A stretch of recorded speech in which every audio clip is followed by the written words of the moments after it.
Hello जी सभी को welcome to my YouTube channel fix pro school. आज का ये वीडियो I2C के ऊपर है। I2C के ऊपर पार्ट 2 है। ठीक है, ये वीडियो कंप्लीट डिटेल में है, तो इस वीडियो को अगर आप शुरू कर रहे हैं तो कॉपी पेन लेकर के जरूर बैठें और इसका पार्ट 1 आपने नहीं देखा तो वो देख लें।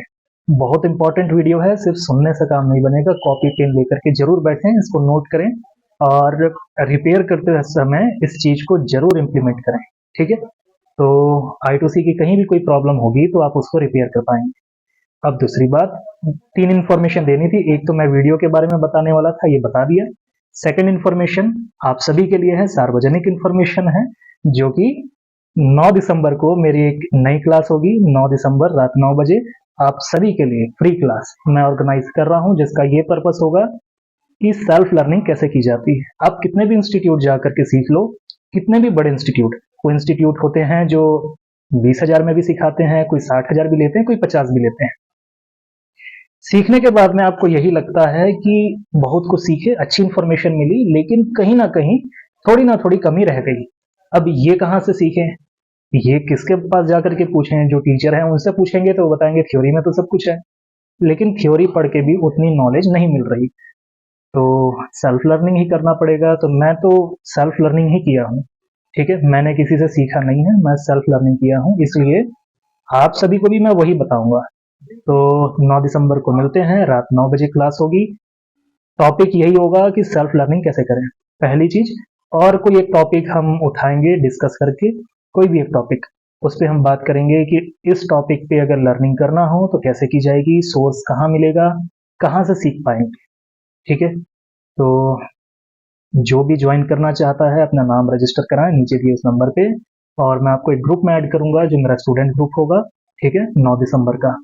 और ये क्लास बिल्कुल फ्री है, तो आपको संकोच नहीं करना है कि इसके पैसे तो नहीं लगेंगे, पैसे तो नहीं देने पड़ेंगे, ऐसा कुछ भी नहीं है, फ्री होगी।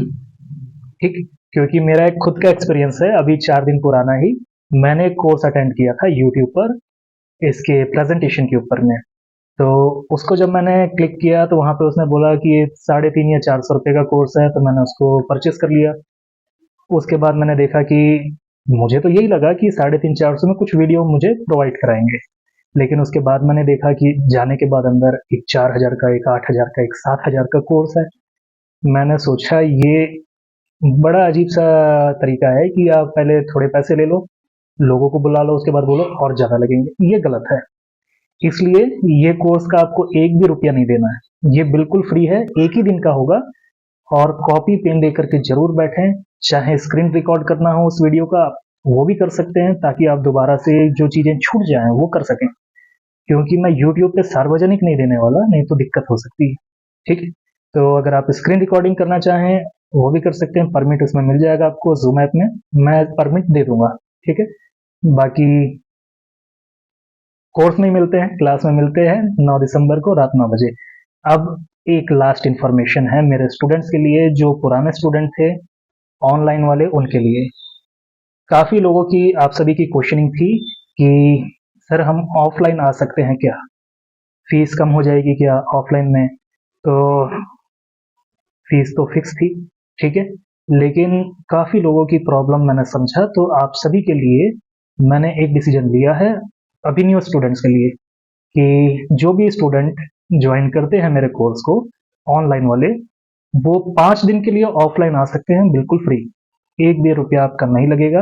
आप यहाँ 5 दिन के लिए रुक सकते हैं, सीख सकते हैं, और जो भी आपकी दिक्कत होगी, चाहे वो हैंड स्किल रिलेटेड हो या थियोरिकल हो, फॉल्ट फाइंडिंग से रिलेटेड हो, डीसी मशीन चलाने से रिलेटेड हो, क्योंकि डीसी मशीन में रीडिंग देख के बताना है कि लो बूटिंग है, हाई बूटिंग है, कि क्या प्रॉब्लम है, एलडीओ में दिक्कत है कि कोई एलडीओ शॉर्ट है, बग शॉर्ट है, ये जानने के लिए आपको आना है। आप आ सकते हो, कोई दिक्कत नहीं। 5 दिन के लिए मैं आपको बता रहा हूं कि आप आ सकते हो, बिल्कुल फ्री होगा, कोई चार्ज नहीं देना। 5 की जगह आप 8 दिन 10 दिन भी रुको, कोई दिक्कत नहीं है, लेकिन ये सोच के आओ कि 5 दिन की क्लास है, 5 दिन पूरे अटेंड करने, 6 से 7 घंटे की, 8 घंटे की क्लास होगी, और पूरी प्रॉपर क्लास होगी। जितना मैं फीस लेकर के सिखाता हूँ स्टूडेंट्स ऑफलाइन, उतना ही आपके सर पे खड़े होकर के हम आपको सिखाएंगे 5 दिन के लिए, चाहे वो हैंड स्किल रिलेटेड हो या फिर फॉल्ट फाइंडिंग रिलेटेड। तो बिल्कुल भी ये ना सोचे कि हमने उसको फ्री किया है तो उसमें कुछ कमी होगी। नहीं, आप बिल्कुल आओ, ठीक है। और 5 दिन का ही आप समय बना करके आए। अगर आपको ज़्यादा रुकना है तो ज़्यादा भी रुकें, 3 दिन 4 दिन 10 दिन आप रुक सकते हैं, ठीक है। लेकिन जो भी टॉपिक आप चूज करेंगे कि मुझे हैंड स्किल सीखना है या जो भी, मैं 5 दिन में कोशिश करूंगा आपको कवर करने की, क्योंकि कम से कम 40-50 स्टूडेंट होंगे जो आना चाहेंगे इस वीडियो के बाद में। तो इसलिए 5 दिन से ज़्यादा मैं समय नहीं दे पाऊंगा। ये ये भी मेरी प्रॉब्लम है, ठीक है। तो ठीक है, प्लान करें सभी जिसको आना हो। होता ये है कि काफ़ी सारे स्टूडेंट होते हैं जो आना चाहते हैं, ठीक है। लेकिन बहुत सारे स्टूडेंट होते हैं जो संकोच करते हैं बोलने से, सर जी हमारी फाइनेंशियल दिक्कत है या कोई भी प्रॉब्लम है। काफ़ी लोग संकोच करते हैं। तो आप कोई भी संकोच ना करें, ये सार्वजनिक ऑफर हो गया आप सभी के लिए जो भी पुराने स्टूडेंट हैं ऑनलाइन के, ठीक है। तो संकोच करने की आवश्यकता नहीं, हर किसी को आना है, हर किसी के लिए है। तो जल्दी से जल्दी मुझे व्हाट्सएप में मैसेज कर दें जिसको आना हो, ठीक है। और 9 दिसंबर की जो क्लास है वो जो अटेंड करना चाहें फ्री क्लास, वो भी मुझे नीचे दिए इस नंबर पे मैसेज करें, मैं आपको उसमें रजिस्टर आपका नाम कर लूंगा और आपको मैं ग्रुप में ऐड करूंगा जो स्टूडेंट ग्रुप होगा। तो ये वीडियो 7 मिनट का बन चुका है, ठीक है। अब यहाँ पे बंद करते हैं, आप आगे कंटिन्यू करें I2C को, ठीक है। कॉपी पेन लेकर जरूर बैठें। ओके, मिलते हैं 9 दिसंबर रात 9 बजे हमारे फ्री क्लास में। ओके जी, शुरू करते हैं।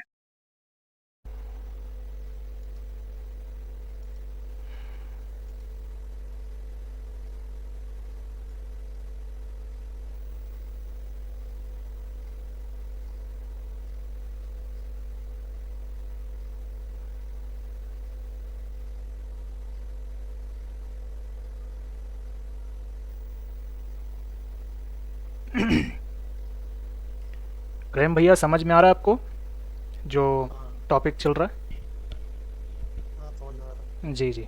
कोई आपके डाउट हैं तो आप पूछ सकते हैं।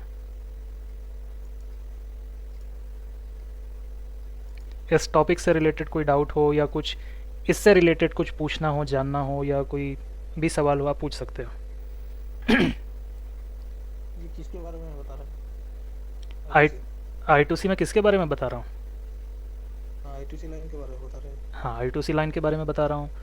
I2C क्या काम करती है ये आप समझ चुके होंगे, ठीक है।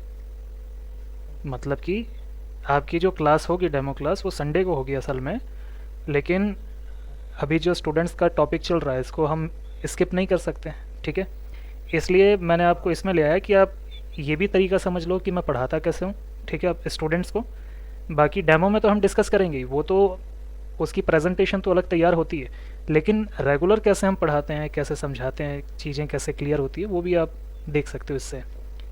असल में यही जेन्युइन प्रेजेंटेशन है, यही जेन्युइन डेमो है कि आप ये समझो कि मैं स्टूडेंट को सच में कैसे सिखाता हूँ जो रेगुलर क्लास होती है, ठीक है। बाकी तो संडे को हो गई। कौन कौन आ गया? छुट्टी में संडे को मेरी छुट्टी कहाँ होती है बताओ? हमारी तो क्लास नहीं लेते आप। संडे को होता ये है कि अगर डेमो क्लास ऑर्गेनाइज करनी है तो संडे को करता हूँ, नहीं तो छुट्टी मनाता हूँ फिर।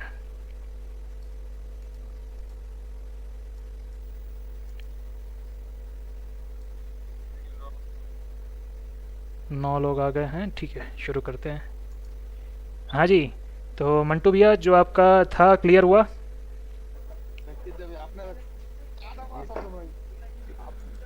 हाँ जी, माइक बंद करो। जी मंटू भैया, आपका हुआ क्लियर? ठीक। तो यही है, रेफरेंस के लिए आपको ऐसे ही लेना है, आपको कंपनी नहीं देने वाली। और किसी का कोई सवाल इससे रिलेटेड हो तो पूछ सकते हो। मीपी लाइन होता है, मीपी लाइन में कैमरा का लाइन जुड़ा हुआ है। कौन पूछा ये? यस। जेएस भाई। मीपी लाइन फिर से बोलो। मीपी लाइन की वो लाइन में कैमरा का लाइन जुड़ा होता है क्या? ये तो है मीपी आपकी, ठीक है। मीपी क्या होता है? ग्राफिक्स का लाइन। होता क्या इसमें? मतलब इस ये लाइन क्या करती है, क्या क्या काम करती है लाइन? ये लाइन ग्राफिक्स के लिए काम करती है। ग्राफिक के लिए, मोबाइल का ठीक। डिस्प्ले का जो ग्राफिक्स होता है उसके लिए। अच्छा, आप एक चीज़ बताओ, जो डाटा की लाइन होती है, ठीक, डिस्प्ले की लाइन पे तो डाटा भी होता है, तो किसी में डाटा लिखा होता है, किसी में मीपी लिखा होता है, हाँ ठीक है। डाटा क्या काम करता है? जी सर। डाटा क्या काम करता है? डाटा ये करता है कि सीपीयू से, ठीक है, इंफॉर्मेशन ले करके आपके स्लेव तक देता है, ठीक है, चाहे वो स्लेव डिस्प्ले हो या कैमरा हो, ठीक है, या फिर ऑडियो सेक्शन हो, कुछ भी हो। खासकर यहाँ पे आपका कैमरा और डिस्प्ले, क्योंकि उसमें काफ़ी सारी पिंस होती है, ठीक है। मतलब कि ईएमएमसी में जो रॉ फाइल पड़ी हुई है, उसको उठा करके, पहले उसको उठा के रैम में ले करके रीड करके आपका सीपीयू उस डाटा को आपके डिस्प्ले के सेक्शन में भेजेगा, ठीक है। डिस्प्ले के सेक्शन में मतलब डिस्प्ले की जो बीटीबी है, उस लाइन के द्वारा आपके डिस्प्ले में भेजेगा वो डाटा, ठीक है। और वो सभी डाटा 0101 में होता है, तो सोच लो कितना दिमाग घूम जाने वाली चीज़ है ये। मतलब 10 लाइन है, मैं लेके चलता हूँ वहाँ पे।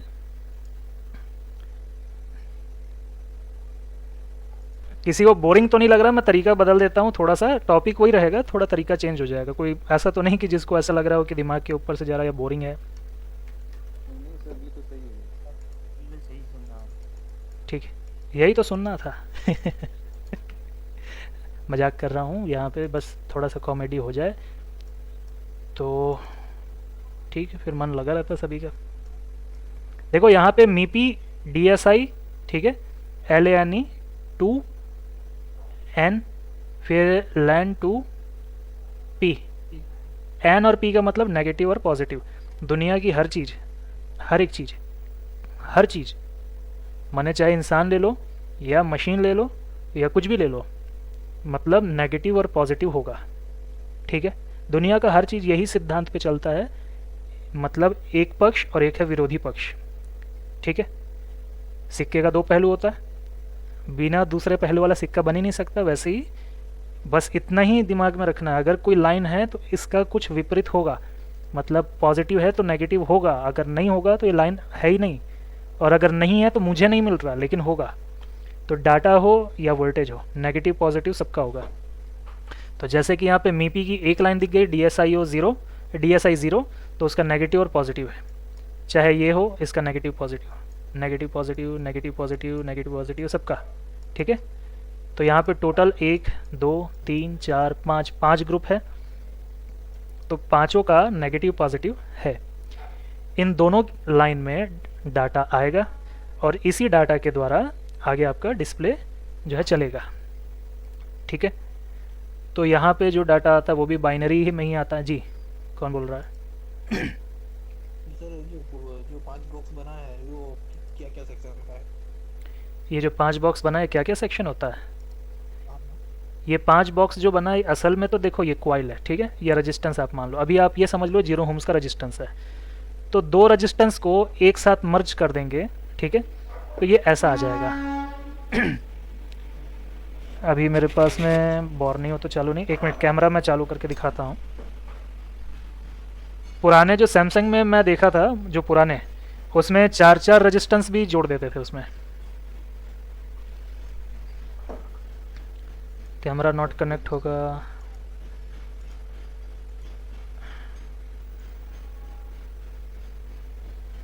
चल जा कैमरा, ओके। ये तो खैर काफ़ी गंदगी हो गई है इसमें, लेकिन यहाँ पे आप देख सकते हो।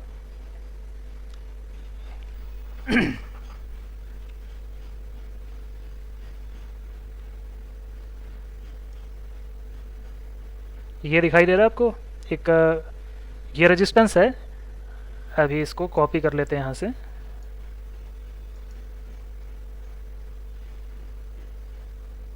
गलत कॉपी हो गया।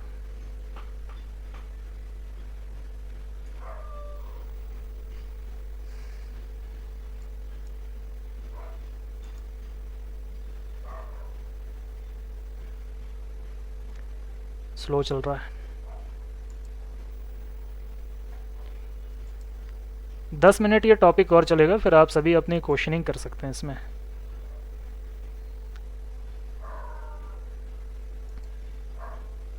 ठीक है, छोड़ो।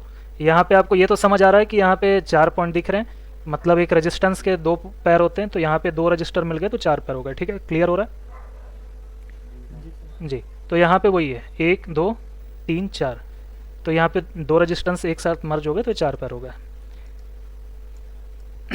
आपको शुरू से ज्वाइन करना होगा बेसिक से, तो आपको समझ में आएगा और अच्छे से।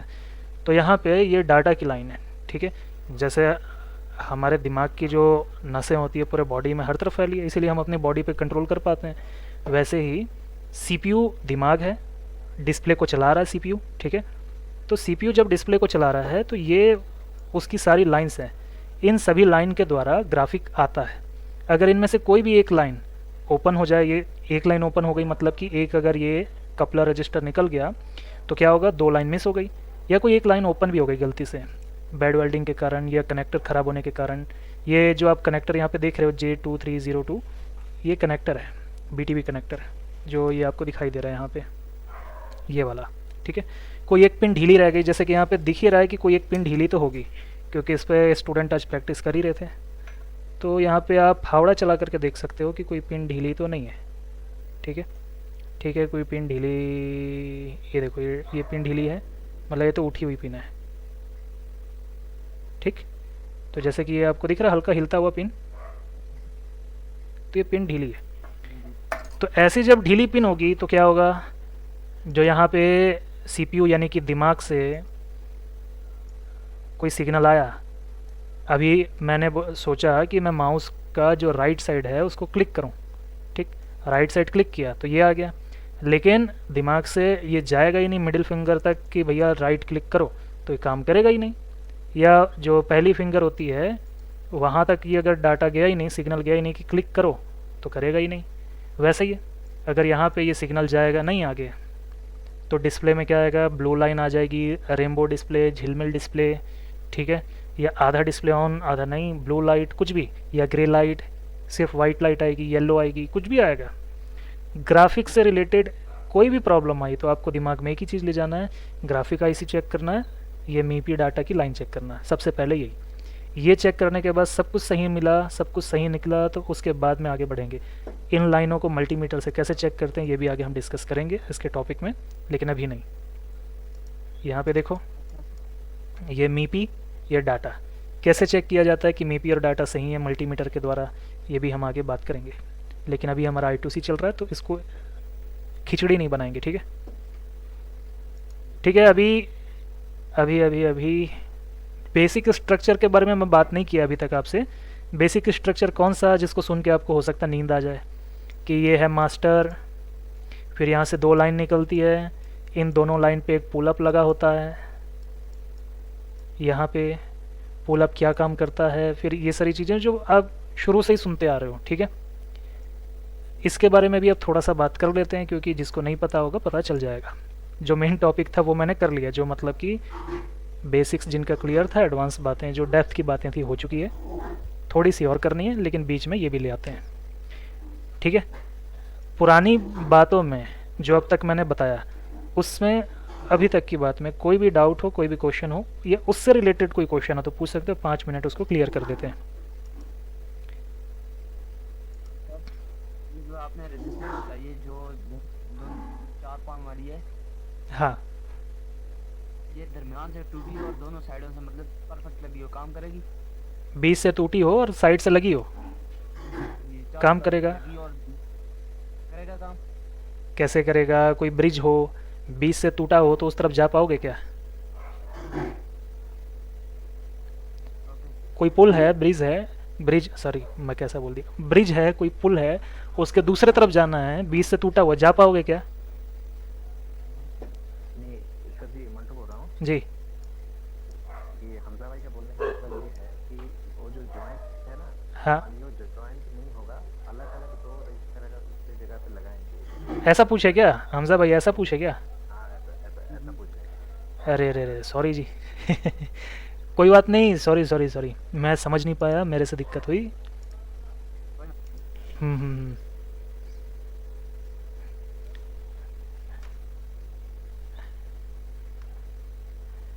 ये कॉपी पता नहीं क्यों नहीं हो रहा, यहाँ पे कुछ नहीं करना है, इसको सिर्फ ये एरो दिख रहा है ना, इसमें इसको कुछ नहीं करना है, 2 छोटे छोटे रेजिस्टेंस भी लगा सकते हो चाहो तो, या फिर इसको डायरेक्ट जंपर भी दे सकते हो, ये किसी और बोर्ड से उठा के डाल सकते हो, इसका कोई नंबर वगैरह वैल्यू वगैरह नहीं होती।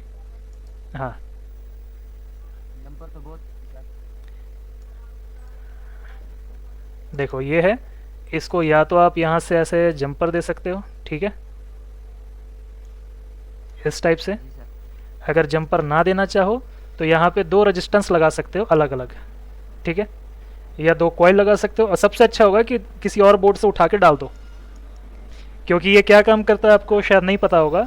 आसपास आपके जब कोई पानी वाली मोटर चलती है या पंखा चलता है, ठीक है, या कूलर वगैरह हम जो भी चलाते हैं, कोई भी इंडक्शन वाली चीज़ जहाँ पे कॉइल का इस्तेमाल होता है, आपकी इंडक्शन जो होता है वो चूल्हा, उसमें भी कॉइल होती है, हमारे कूलर पंखे के अंदर भी इंडक्शन वायरिंग होती है, तो वो अपनी फ्रिक्वेंसी जनरेट करता है और बहुत दूर रेंज तक वो फेंकता है। और अगर हमारे रूम में चल रहा है, अगर फ़ैन अगर चल रहा है तो क्या करता है, यहाँ पे उसकी फ्रिक्वेंसी आकर के डिस्टर्ब करती है। लेकिन जब ये लगा होता है यहाँ पे 2 कॉइल, ठीक है, यहाँ पे आपको रेजिस्टेंस का डायग्राम नहीं मिल रहा है, यहाँ पे कॉइल मिल रहा है स्पाइरल वाली, तो ये क्या करता है, उस एक्स्ट्रा नॉइस को रिड्यूस करता है। मैं नॉइस क्यों बोला, उसको तो फ्रीक्वेंसी बोलना चाहिए, आप उसमें डीएसओ में देखोगे तो आपको लगेगा वो नॉइस है। जैसे मैं हेलो बोलूँ तो हेलो की जो वेव होती है वैसे उसकी भी एक वेव होती है, तो वो वेव यहाँ जब आएगी तो ये इसको डिस्टर्ब करेगा। जंपर डाल दूँ तो हो सकता है, ऐसा नहीं कि हर टाइम करता रहेगा, कंपनी की चीज़ होती है तो कंपनी उसको इस तरह से बनाती है, इंजीनियर ऐसे काम करते हैं कि ज़रा भी किसी को दिक्कत ना हो, इसलिए वो इतने सारी चीज़ें लगाती है। और हम रिपेयर करने वाले टेक्नीशियन जंपर दे दिए, काम तो बन गया, लेकिन 10,000 में से एक बार के लिए वो दिक्कत करेगा, ठीक है, तो कोई बड़ी बात नहीं होगी, लेकिन फिर भी अच्छा टेक्नीशियन बनो, चेंज ही कर देना, हैबिट बनेगी। और कोई सवाल है? No sir. हाँ जी हमजा भाई, सीरियस नहीं लेना इस चीज़ को, मैं समझ नहीं पाया था, ठीक है। बाकी क्वेश्चन करने में ज़रा भी झिझक नहीं रखना, क्वेश्चन जो भी हो जितना भी हो करते जाओ, मैं रिप्लाई करने के लिए बैठा हूँ। और किसी का कोई सवाल? ठीक है, फिर आगे बढ़ते हैं। अब आ जाते हैं बेसिक्स में। अच्छा, ये है हमारा डाटा, ये है 6 बिट का डाटा, इसको भी देखेंगे, थोड़ी देर बाद देखेंगे। देखो यहाँ पे अगर मैं कोई चीज़ बनाऊँ, उससे अच्छा है कि मैं यहाँ पे आपको लेके आ जाऊँ गूगल पे, और यहाँ पे फिर आप स्टडी शुरू करो, काफ़ी कुछ अलग अलग मिलेगा। तो जो भी टॉपिक आपको ना समझ में आए आप कभी भी पूछ सकते हो, अगर आप 6 महीने बाद भी पूछोगे मैं रिप्लाई करूँगा। किसको लें किसको लें किसको लें, यहाँ से कौन हमारे मोबाइल फ़ोन का रिश्तेदार लग रहा है यहाँ देखने में। देखो एक रिश्तेदार तो मिला, थोड़ा थोड़ा लग रहा है रिलेटिव ये वाला, लेकिन और भी देखते हैं कुछ। अच्छा, मैं एक चीज़ पूछूंगा, लेट हो जाता है क्लास में, किसी को कोई दिक्कत तो नहीं है कि इतनी लेट तक क्लास चल रही है?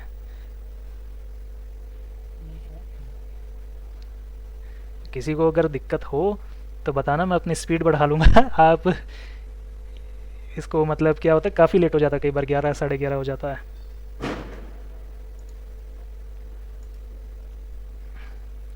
ठीक है, ये है काफ़ी अच्छा डायग्राम, ठीक है, लेकिन यहाँ पे थोड़ी सी दिक्कत ये है कि इस सबको स्लेव 1 2 3, ठीक है, ठीक ठीक ठीक ठीक, नाम आपको कंफ्यूज करेगा, तो नाम आपको नहीं देखना है, जितना मैं दिखाऊंगा सिर्फ उतना ही देखना।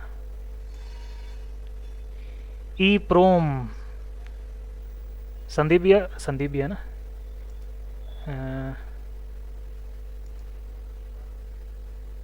हाँ जी संदीप भैया, ई प्रोम क्या होता है मालूम है ना आपको?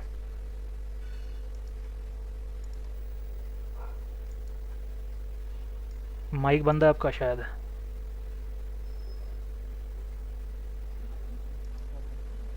चलेगा क्या संदीप भैया? Hello hello hello, mic testing.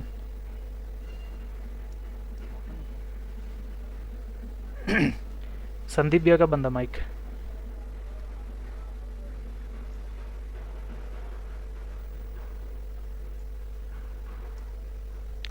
ठीक, कोई बात नहीं।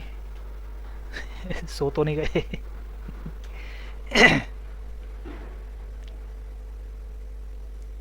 पेस्ट। ये आ गया डायग्राम बना बनाया, ठीक है। ये है EEPROM चिप। EEPROM क्या होता है ये मैं आपसे बात करूँगा जब मैं आपको बूट सीक्वेंस पढ़ाऊँगा। इस चीज़ को याद रखना, स्क्रीनशॉट ले लो, अगर मैं भूल जाऊँ तो याद दिलाना कि EEPROM नाम का कभी बात हुआ था, उठा था। इसको भी हटा दो, सेंसर डिवाइस को रहने दो,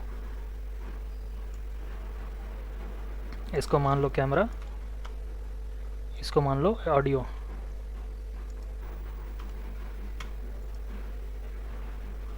ग्राउंड अच्छी बात है, बता दिया इसने, लेकिन अभी हमको ये भी नहीं चाहिए, कंफ्यूज नहीं करना किसी को। अभी इस डायग्राम को थोड़ा नीचे भेजेंगे, ठीक है। VCC का मतलब क्या होता है? कलेक्ट वो होता है, BJT होता है कि मॉसफेट होता है?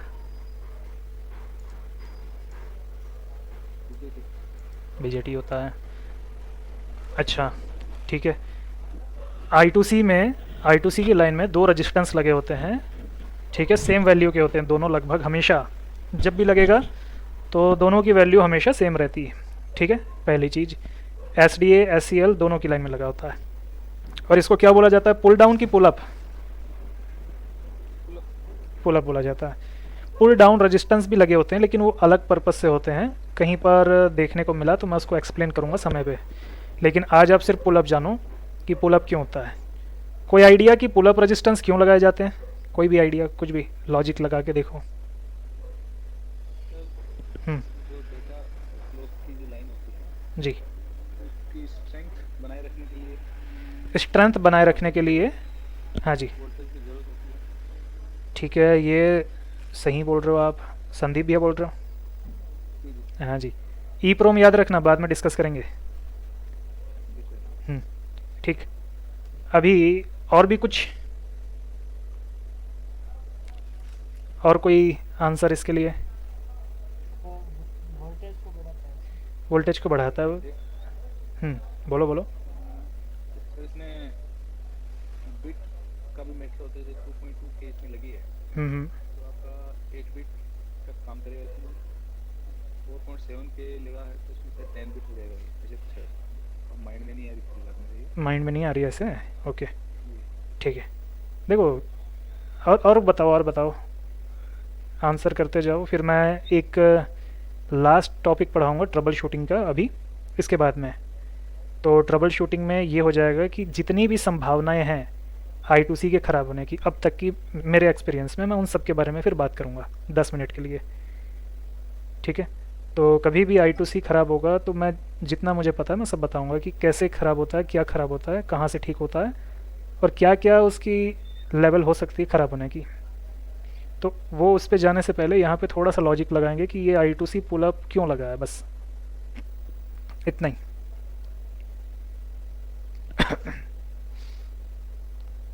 पुल अप, पुल डाउन भी तो लगा सकते थे, ठीक है। एक काम करते हैं, मल्टीमीटर ले लेता हूँ, कैमरा सेटअप थोड़ा और अच्छा बनाता हूँ ताकि 2-3 चीज़ें एक साथ आ जाएं, और अच्छा होगा आप लोगों के लिए।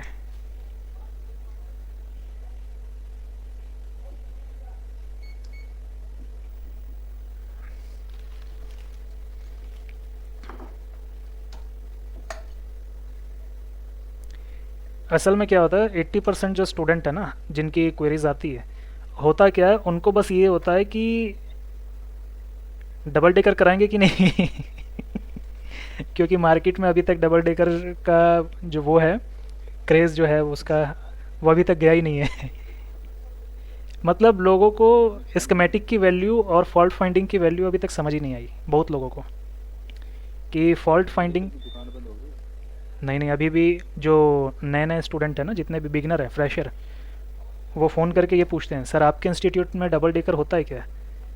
मैं तो ये बोलता हूँ आपको पहले दिन में ही डबल डेकर की क्लीनिंग सिखा दूंगा। चलो, मेरे पास एक सीक्रेट फार्मूला है, मैं डबल डेकर उठाता हूँ तो कभी भी पेस्ट नहीं लगाता, कभी भी नहीं, फ्लक्स लगा करके कभी क्लीनिंग नहीं करता।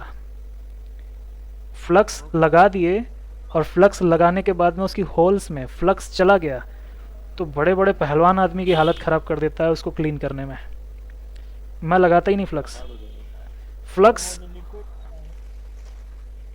पेंट रिमूवर, क्या लगाते हैं?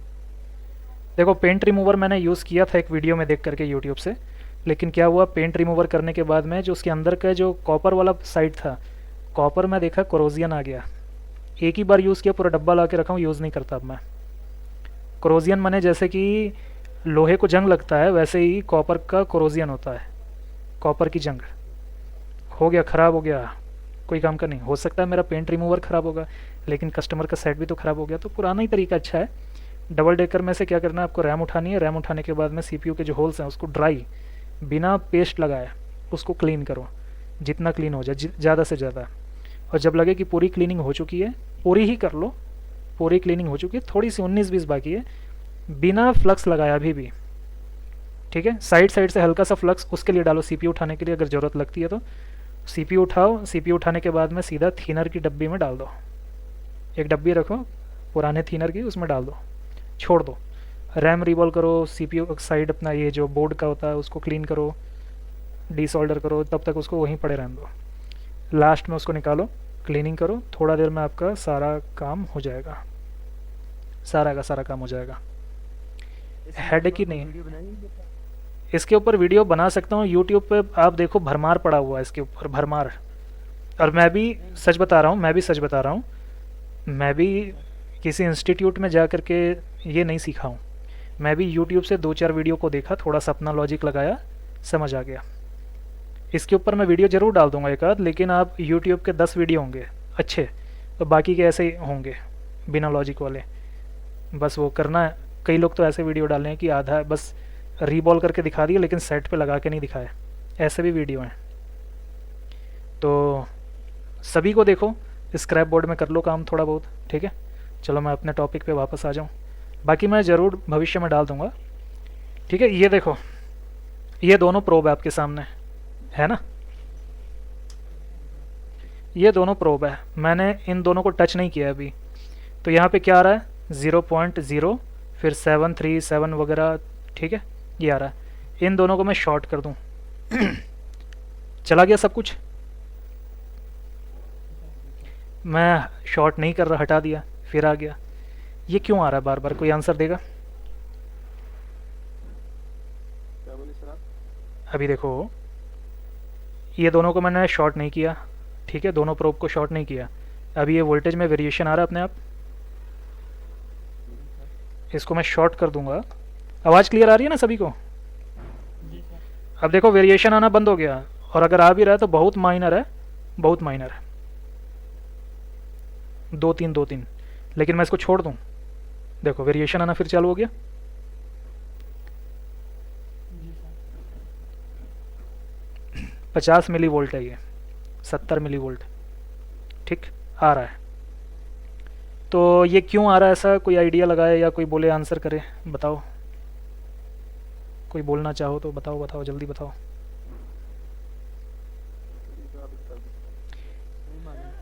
सभी को पता है।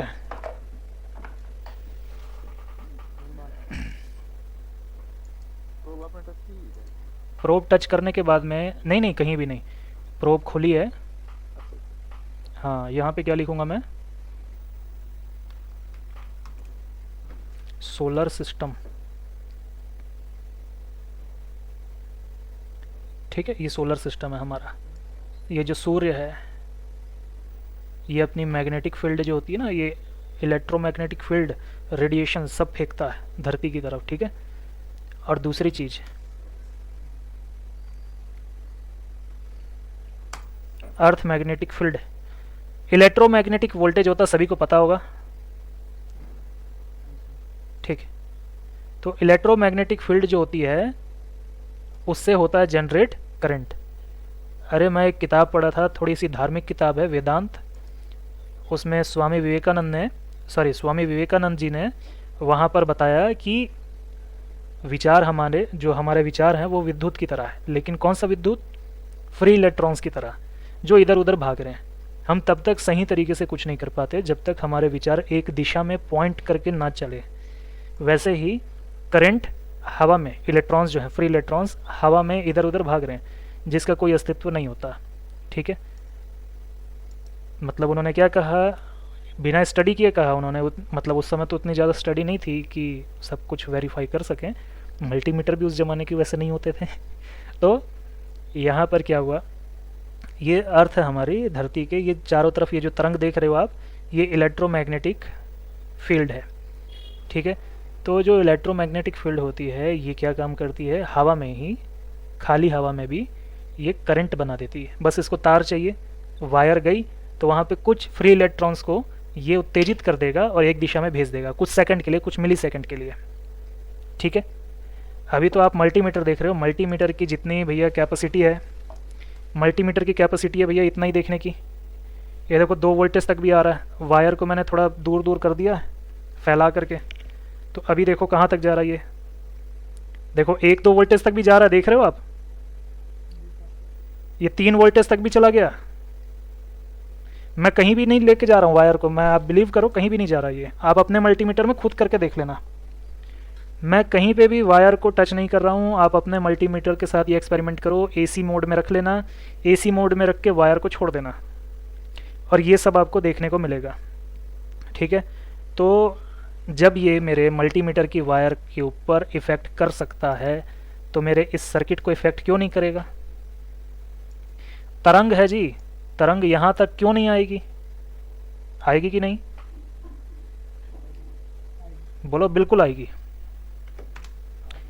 ठीक, तो उस तरंग से जो तरंग आएगी, जो इलेक्ट्रोमैग्नेटिक वेव वोल्टेज वाली आएगी, वो मेरे I2C के जो लाइन होती है इस प्रोटोकॉल को डिस्टर्ब करेगा, करेगा ना,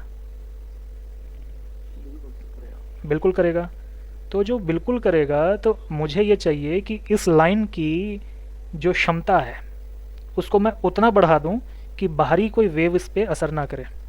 अच्छा, एक बात मैं बताता हूँ, कभी कभी आप सुने होंगे कि कहीं पे बिजली गिरी, ठीक है, बहुत ज़्यादा, मतलब कि बिजली चमक रही है, कहीं पे बिजली गिर भी गई, लेकिन उससे हुआ क्या, किसी का मोबाइल फ़ोन चलना बंद हो गया अपने आप, ना उसने चार्ज में भी नहीं लगाया था, या कोई पर्सन लैपटॉप चला रहे थे, लैपटॉप बंद हो गया। ऐसा सुने हो, ये वाईफाई के राउटर वगैरह बंद हो जाते हैं, राउटर बंद हो जाते हैं, वो भी है, लेकिन लैपटॉप जो अभी वायरलेस है, ना चार्ज में लगा ना कहीं भी, बिजली गिरी और लैपटॉप बंद हो गया। ऐसा सुने हो कभी केस? जी सर, मेरे पास पड़ा है, मेरे से कम होते हैं। Okay, very good, live case. चलो, दूसरा एक केस मेरे सामने का, अभी दिवाली का ही, मेरे एक स्टूडेंट का लैपटॉप था। ठीक है, मैं शाम को छुट्टी दे दिया, हो गई छुट्टी, जाओ, बोला सर अभी और पढ़ना है, मैं पढ़ रहा हूँ। मैं बोला ठीक है आप पढ़ते रहो, मैं जाता हूँ, थोड़ा घूम करके आता हूँ। तो मैं चला गया भाई के साथ घूमने। मैं बोला आप कर रहे हो ना, कम करते रहो, क्योंकि क्लास टाइम है 11 से 6 का, तो 6 के बाद में 7:30 बजे मैं चला गया।